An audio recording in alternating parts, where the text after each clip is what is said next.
Covid 19 میں کیا ہوا تھا جب کرونا آیا تھا نا, جب کورونا کی وبا پھیلی ہے, کیسے تبصروں میں ٹائم ویسٹ ہوا ہے, کوئی اسرائیل کی سازش, کوئی یہودی کی سازش, کوئی فلانا, کوئی کہہ رہا ہے سعودی حکومت حج بند کرنا چاہتی ہے, اتنا پروپیگنڈا منفی. میں اس وقت دبئی ایئرپورٹ پہ تھا جب کووڈ 19 کرونا پھیلا ہے نا دنیا میں. میں آسٹریلیا سے آ رہا تھا کراچی, دبئی کی کنیکٹڈ فلائٹ تھی, دبئی میں اترا, میں نے دیکھا دبئی میں میرے علاوہ کوئی بھی نہیں, آخری بندہ شاید میں تھا, پورا ایئرپورٹ بند, اور دبئی میں جو جہازوں کی کمپنیاں تھیں ان کا بیڑا غرق, کروڑوں اربوں روپے ڈوب گئے, ان کے برباد ہو گئے.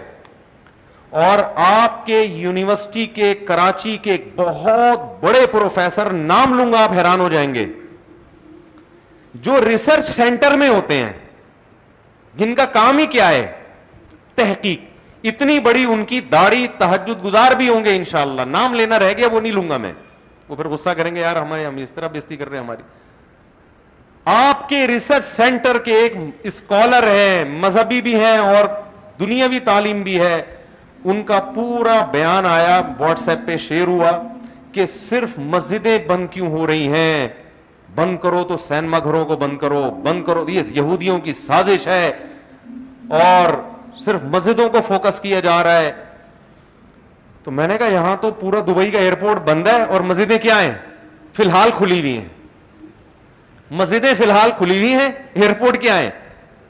آپ بتاؤ جب کسی داڑھی والے کی طرف سے یہ اسٹیٹمنٹ جو ریسرچ سینٹر میں ہو, جب لبرل لوگ یہ تحقیق پڑھیں گے تو وہ کیا کہیں گے کہ یہ مذہب کا غلط استعمال ہو رہا ہے کہ نہیں ہو رہا؟ بولو نا بھائی کیا ہو گیا؟ یہ مذہب کو غلط جگہ استعمال کیا جا رہا ہے کہ نہیں کیا جا رہا؟ بالکل گراؤنڈ ریئلٹی کے خلاف. آپ یونیورسٹی کے, میں یونیورسٹی کا نام بھی نہیں بتا رہا کون سی یونیورسٹی, سمجھ جائیں گے.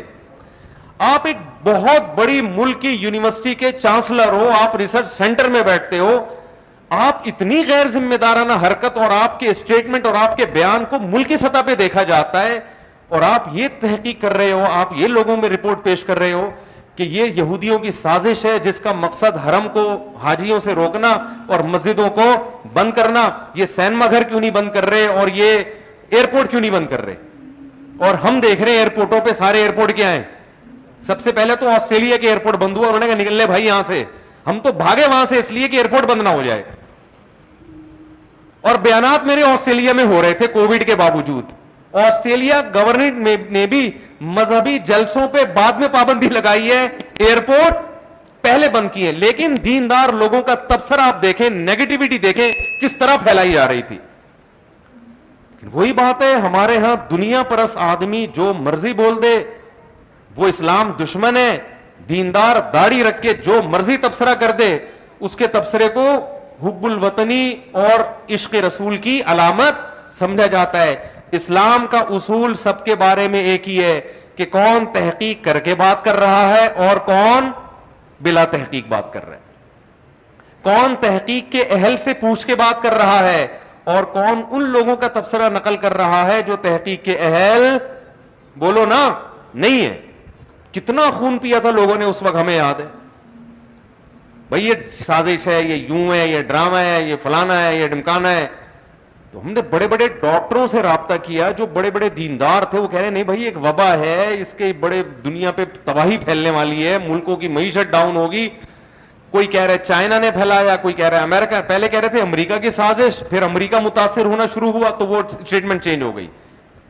تو ایک عجیب تباہی, یہ سب کو پتا ہے, یہ کوئی ڈھکی چھپی بات نہیں ہے. میرا مقصد ابھی کورونا کی بحثیں نہیں ہے, میرا مقصد یہ کہ ہمارے ہاں یہ ایک کامن بیماری ہے کہ تحقیق گراؤنڈ ریئلٹی کو دیکھے بغیر, تحقیق کیے بغیر تبصرہ کر کے کسی کے اوپر بھی بلی ڈال دینا کہ یہ اس کا کام ہے, یہ اس کا کام. یہ اس کے بالکل یہ نجی سطح پہ بھی ہو رہا ہے اور یہ ملکی سطح پہ بھی ہو رہا ہے. نجی سطح پہ ساس بہوؤں میں چل رہا ہے, بہو کی طبیعت زیادہ خراب ہے تو اپنی حرکتیں دیکھ, تو پراٹھے کھا رہی ہے صبح روزانہ, واکنگ کرتی نہیں ہے, تو سارا دن کم بخت 12 بجے تک پڑی رہتی ہے, تو تیرے پیٹ میں بھی درد ہوگا, تیرا دماغ بھی خراب ہوگا.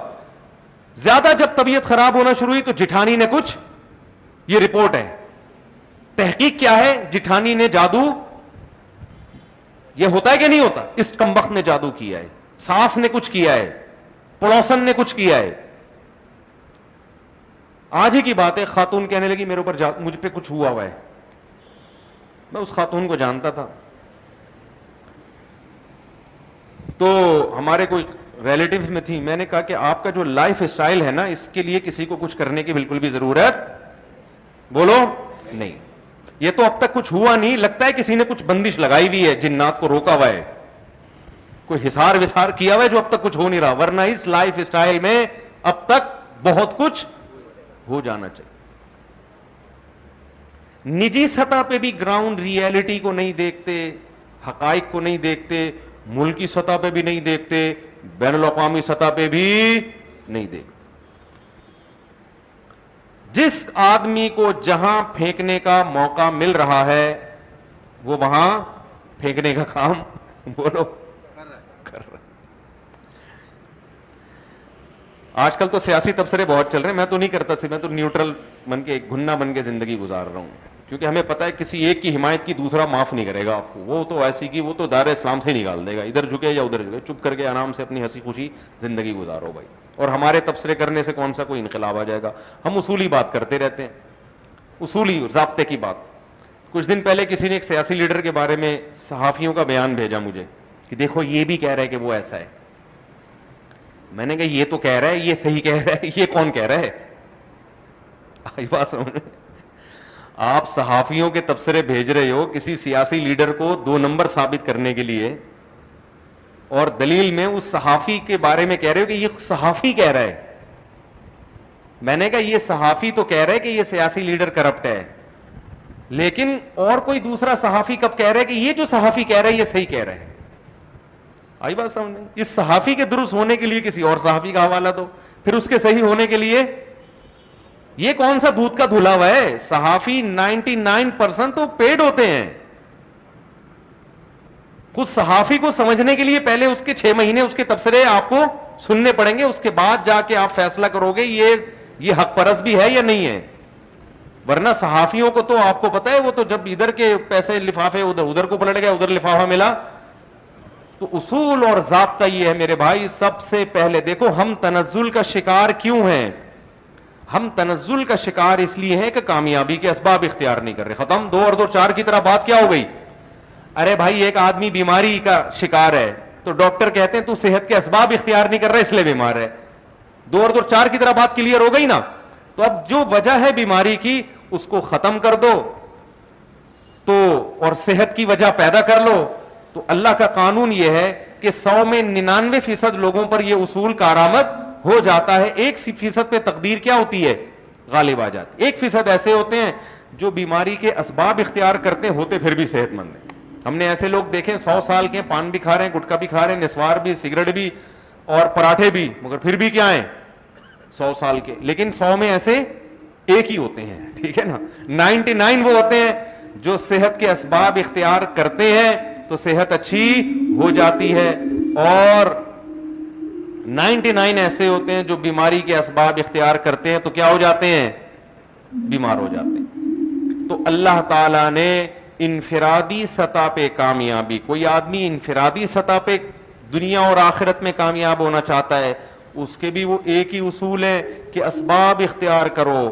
اور جو آدمی ملکی سطح پہ, قومی سطح پہ جو قوم کامیاب ہونا چاہتی ہے اس کے بھی وہی اصول ہے کہ کیا اختیار کرو؟